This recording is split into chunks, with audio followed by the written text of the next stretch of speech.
nitumie fursa hii kumshukuru sana Mheshimiwa Rais kwa imani hii kubwa. Natambua imani si kubwa tu kwake, bali ni dhamana kubwa kwa Watanzania kwa kunipendekeza katika bunge lako tukufu kushika nafasi ya Waziri Mkuu wa Jamhuri ya Muungano wa Tanzania. Natambua uzito wa majukumu haya pamoja na matarajio yake pamoja na matarajio ya Watanzania. Nitafanya kazi kwa bidii, kwa uaminifu na jitihada kubwa kuweza kukidhi matarajio hayo. Mheshimiwa Spika, nitumie fursa hii pia kumpongeza Dr. Emmanuel Nchimbi kwa kuaminiwa na kuchaguliwa na Watanzania kuwa makamu wa rais. Tuna imani na utendaji wake na tunaamini kwamba atamsaidia Mheshimiwa Rais katika kutekeleza majukumu yake. Mheshimiwa Spika, nimpongeze pia Dr. Hussein Mwinyi kwa kuchaguliwa na kuaminiwa kuwa rais wa Zanzibar. Ushindi wake ni ishara na uthibitisho wa kazi kubwa alizofanya za kuwaletea maendeleo wa Zanzibar. Namtakia kila la heri katika utumishi wake mpya. Mheshimiwa Spika, nitumie fursa hii kumpongeza mwanasheria mkuu wa serikali. Mwanasheria mkuu wa serikali ndugu yangu Hamza Johari amekuwa kiungo muhimu na amekuwa akisaidia sana majukumu yanayohusu sheria kama custodian wa masuala ya sheria wa serikali. Mheshimiwa Spika, nitumie fursa hii kukupongeza wewe mwenyewe kwa kuchaguliwa kwa kishindo kuwa spika wa Bunge la Jamhuri ya Muungano wa Tanzania, bunge la 13. Natambua nia yako thabiti ya kulifanya bunge la 13 kuwa bunge la Watanzania.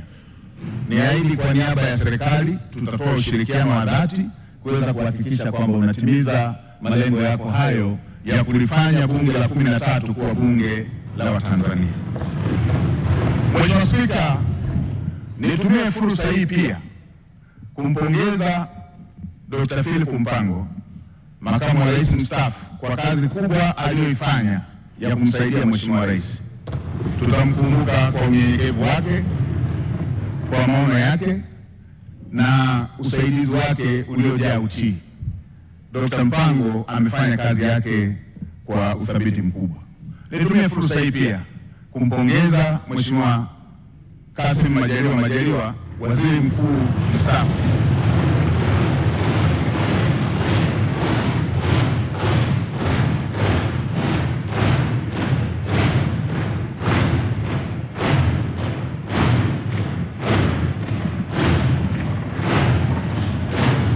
Nimpongeze Mheshimiwa Kassim Majaliwa, waziri mkuu mstaafu, kwa kazi kubwa aliyoifanya bila kuchoka ya ufuatiliaji wa miradi, ya ufuatiliaji wa shughuli za serikali, kwa unyenyekevu wake, kwa uadilifu wake na kazi kubwa ambayo amefanya kwa taifa letu.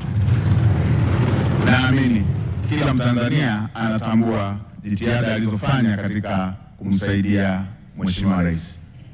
Mheshimiwa Spika, baada ya maneno hayo ya utangulizi, niruhusu niseme nawashukuru sana waheshimiwa wabunge kwa imani hii kubwa mliofanya ya kuthibitisha jina langu. Asanteni sana. Mmenipa faraja na mmenipa deni kwa imani hiyo kubwa mlionipatia. Niwaahidi tutashirikiana nanyi, serikali itashirikiana nanyi, itapokea maoni yenu, itapokea hoja zenu, tutawasikiliza na Mheshimiwa Spika, niseme tutawasikiliza bila ubaguzi, hata walio wachache watakuwa na fursa sawa kwa sababu bunge lako ni bunge moja.